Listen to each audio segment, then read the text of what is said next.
آپ دیکھیں مثال کے طور پہ ہسٹری ریپیٹس کرتی ہے. دیکھیے ہمیں تو تاریخ سے سبق لینا چاہیے.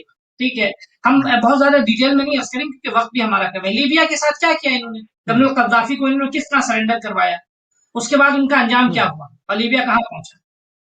تو ایسے لوگ کے جن کا ماضی, جنہوں نے سرنڈر کرنے پہ مجبور کیا, لیکن بعد میں اس کے ساتھ انہوں نے وفا نہیں کی.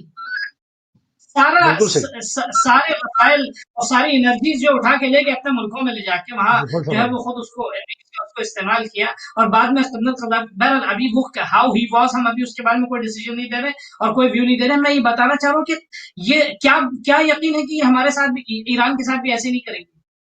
وہ چاہتے یہی ہیں. دیکھیے میں پولیٹیکلی اگر اس کا تجزیہ اگر یہاں پیش کروں تو دنیا کو بہرحال کم از کم اپنی آواز اٹھانی چاہیے, بولنا چاہیے کہ بھائی یہ لوگ وہ لوگ ہیں جنہوں نے وفا نہیں کیا اب تک. جنہوں نے ماضی میں اگر یہ وفا کیے ہوتے تو ان پہ بھروسہ کر سکتے تھے. آج اگر فرض کیجئے ان کے اوپر رہبر انقلاب نے, اگر خامنہئی صاحب نے اگر یہ فرمایا خدا انہیں سلامت رکھے اور ان جیسے تمام علماء حق کو سلامت رکھے کہ انہوں نے یہ کہا کہ بہرحال ہم ان پہ ذرا برابر بھی ہمیں بھروسہ نہیں ہے, وہ اس لیے کہا کیونکہ ماضی کی تاریخ ان کے سامنے ہے. یعنی وہ لائل نہیں تھے اپنے معاہدوں میں, تو جو اپنے معاہدے میں لائل نہیں ہے ہم اس پہ کیسے اعتبار کر سکتا ہے ایک ملک. تو اس زاویے سے بالکل جو ہے اگر جب تک, اچھا عبیر میں یہاں اس پہ اپنی بات کو کیونکہ آپ کو کالر بھی لینا ہے کہ اب ایران کی جو رہبر کی جو اسٹریٹجی اس سلسلے میں کہ اب ہم یعنی کسی بھی گفتگو میں آگے اس وقت بڑھیں گے کہ جب عملی طور پہ امریکہ ثابت کرے کہ وہ باقاعدہ جدیت رکھتا ہے اس میں, اور عملی کیا ہے یہ عملی جدیت اس کی سینکشنز کو اٹھانا ہے. جب تک سینکشنز نہ ہٹے, پابندیاں نہ ہٹے, گفتگو کا کوئی اعتبار نہیں.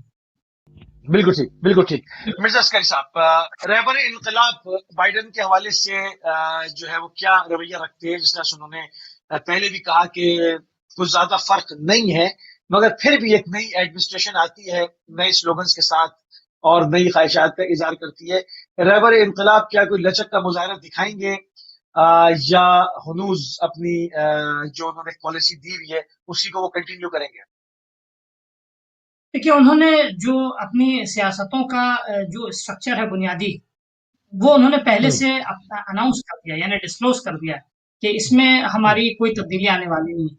وہ سب سے پہلے کیا اس میں 3 بنیادی چیزیں میں اس کی طرف اشارہ کروں. سب سے پہلے جو بھی پریزیڈنٹ آ رہا ہے, ٹھیک ہے, تو یہ تو طے ہے کہ وہ اپنی بنیادی سیاستوں کے خلاف, ملکی بنیادی اسٹریٹجیز کے خلاف نہیں جا سکتا. ٹھیک ہے, تو اس کے مقابل میں اپنے لیے پروٹیکٹیو اسٹریٹجیز ایران نے پہلے سے تیار کر رکھی ہے. وہ پروٹیکٹیو اسٹریٹجی ایران کی کیا ہے؟ سب سے پہلے ایران کو ہر وہ ممکنہ کام اور گویا اپنے لیے منصوبے بنانے ہوں گے جو ان کے ملک میں اور خطے میں ثبات قائم کر سکے, پولیٹیکل اسٹیبلٹی لا سکے. یہ اس کے لیے یہ رہبر کا بنیادی جو ہے وہ گویا حلف اور منصوبہ ہے رہبر کا. دوسری چیز یہ کہ رہبر نے خود ظاہر کیا کہ ہم ڈپلومیسی کے مخالف نہیں ہیں, یعنی ڈپلومیٹک ریلیشنز کے ہم ہرگز مخالف نہیں ہیں. ٹھیک ہے, لیکن ہاں ٹھیک ہے ڈپلومیٹک ٹائز ہوتے ہیں, وہ ریلیشن ہوتے ہیں, ہم اس کے مخالف نہیں ہیں, وہ بین الاقوامی جو ڈپلومیسی ہے وہ, لیکن ہم گویا قدرت مندانہ رویہ ہم رکھیں گے. ہم اپنے آپ کو ڈپلومیسی کا مطلب ہرگز یہ نہیں کہ ہم اپنے آپ کو کنٹرول کر کے سامنے آنے والا سیاستدان جو ہے ہمارے سر پہ سوار ہو کے ہم سے, یعنی ڈیموکریسی اور ڈپلومیسی کا مطلب جو ہے وہ ڈکٹیشن دینا نہیں ہے. یعنی آپ اس طرح کیجیے میں آپ کو کہہ رہا ہوں وہ ہم ہرگز قبول نہیں کریں گے. اچھا, دوسری ایک بہت اچھی تعبیر جو ہے وہ قدرت مندانہ مصالحت. قدرت مندانہ مصالحت کا مطلب کیا ہوتا ہے؟ مصالحت جب ہم کسی موضوع پہ صلح کرتے ہیں تو صلح میں 2 طرف ہوتے ہیں, مصالحت میں 2 طرف ہوتے ہیں. ٹھیک ہے, اور دونوں اپنی کنڈیشنز رکھتے ہیں, اور دونوں کی کنڈیشنز اور ان کا حل کیا لاجیکل حل ہوتا ہے. وہاں کوئی بائی فورس کوئی اپنی بات کو ثابت نہیں کر سکتا. ابھی تک مشکل یہ رہی ہے, امریکہ کی سیاست اب تک یہ رہی یا سینٹس کی سیاست اب تک یہ رہی کہ بائی فورس, یا یہ ٹیم جو آئی اس نے کوشش کی کہ اپنی یعنی بائی فورس اپنی بات کو منوائے. So that is not logical. اور یہ یعنی منطقی طور پہ جب مصالحت کی بات آتی ہے تو 2 گروہ آپس میں بیٹھے منطقی طور پہ, آپ اپنے ویلڈ پوائنٹس رکھیں یا اپنے ویلڈ پوائنٹس رکھیں, یعنی آپ جو ہے ہر اس بات کو آپ کو قبول کرنا ہوگا جو عقلی اصول پہ اور ضوابط پر ہے. ٹھیک ہے, دوسری چیز ہر اس بات سے آپ کو پیچھے ہٹنا ہوگا جس میں آپ پہلے غلط ثابت ہو چکے ہیں.